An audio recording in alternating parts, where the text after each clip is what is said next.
Back at it again, you know what I'm saying? Like I never left, and I really didn't. But anyway,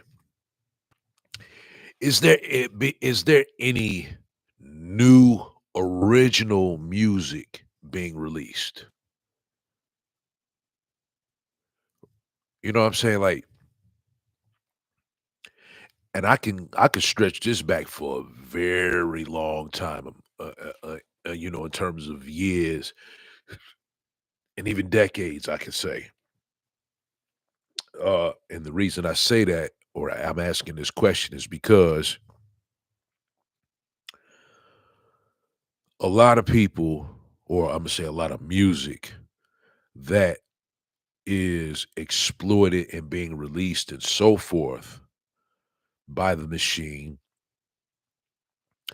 how much of that, if you had to put up a graph, okay, a timeline, and if you know you go according to that timeline, how much of that music that has been released and exploited 100% original, where it doesn't have any interpolations, any samples, any rehashings or replaying anything from an old popular record. Think about that for a minute. My assessment is that there is a lot of music that has been rehashed. You know, it's like we have been going through periods of re-releases, you know, somebody else's song with a different expression, or you know what I mean, that sort of thing to it. um I don't see or hear it like at all, for real, you know what I'm saying. um Most things you hear that the creatives create, if I could use that applicably, they do things that's like, how can I say it? It's again, it's a rehashing of old popular joints. And the reason that that's being done is because people can identify with it. You know, if I take something with an old Shaka Khan, a James Brown lick in it and so forth, bass line, melody, harmony, whatever, whatever, and then surrounded by a couple of different things, is that really new music? Or is it the recycling of something old and just sprinkling some glitter on it, adding a different color to it, or you know what I'm saying? And you know, I mean, cover tunes have always been a thing, but back way, way back, we can go. Let's go to the '70s, which is probably the last, in the '80s. Okay, you can go as far back as you want to in history, and then our stopping point will be the '80s. People have always did cover tunes, you know, and certain songs become so popular that they become what you call standard. You know what I mean? It's one song that everybody takes it and does it over and play it and all of this here. But nonetheless, they give proper compensation to the artists before them who originally created it, and they're just giving you their interpretation of this particular artist's idea, right? But if you go all the way back as far as you can in music history, all the way, let's go to the '80s. Let's stop. The benchmark is the '80s, this stopping point, right?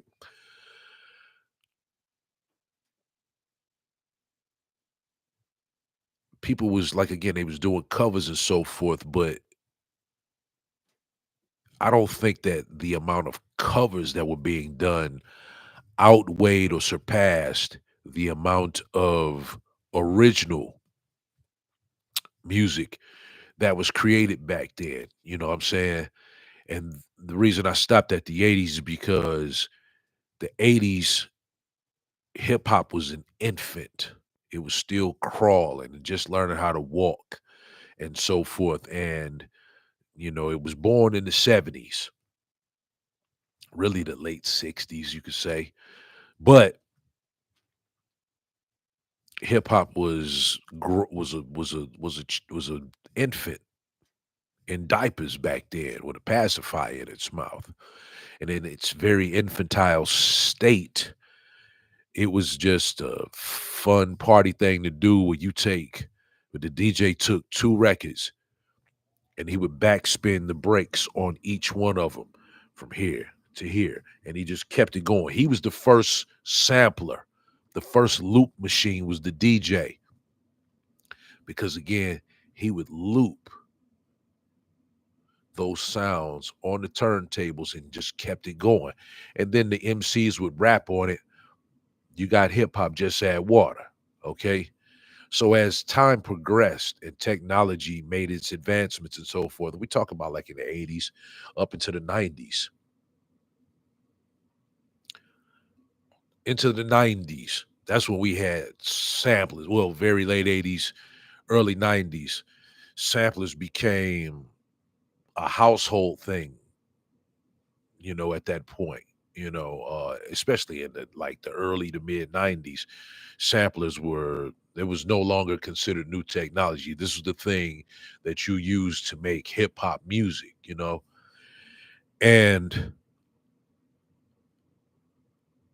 as hip hop was built, it took from the funk artists, the soul artists, the R&B artists, the blues artists of the decades of yesteryear prior to its inception, right? And that's what hip hop was known for. So now, fast forward to 2024 and all the time in between, I would say 90% of hip hop records reintroduced us to older artists with obscure songs, like, cats to take songs from older artists uh that didn't make the charts and wasn't popular and so forth. So people call those obscure samples because you never heard this song before. So let me take this, let me use this, and then I'll come up with my own original creative, you know, thing. But is it really original? Just because it was a joint that didn't reach mainstream popularity,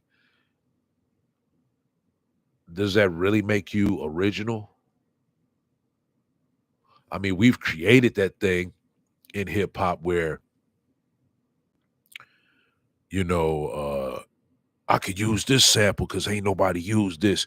Don't nobody remember this song, this, that, and the third, right? I could take that and use this and then, I'll be able to get away with it. Blase split. We've done that in hip hop. Um, but is it really original? It's still something that was created by somebody else.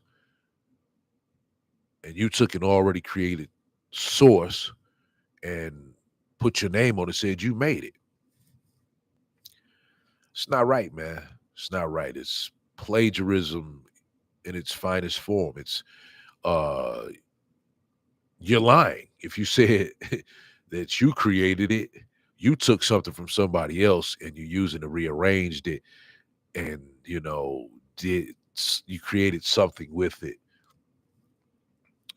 You arranged it in an order that was different from the original, but nonetheless, it still has a sample from an already composed source. my other creatives out there in hip hop are really going to be upset with me from saying these things, but I can't I can't do nothing but bring it to you real. You know what I'm saying? I can't do nothing but that.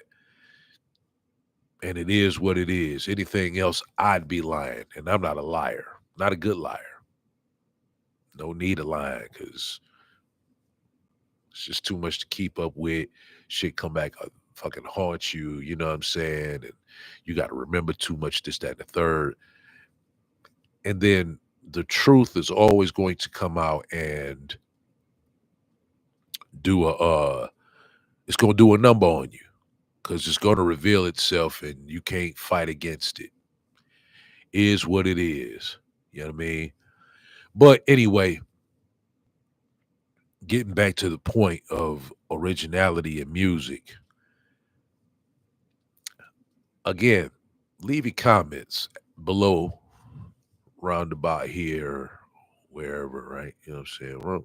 Right around there in this area. And then like, subscribe, and all of that. So I continue to bring you these disturbing messages that will get you a little hot under the collar. Uh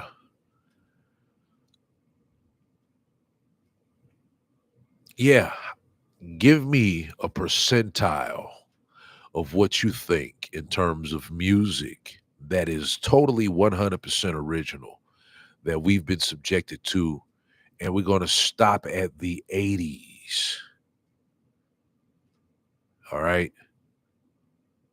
We're going to stop at the 80s. Matter of fact, we don't have to stop at the 80s. That was for that particular example. We're going to bring it up to right now, to current time. I'm not going to say the year because this video will last forever and this question will be relevant forever.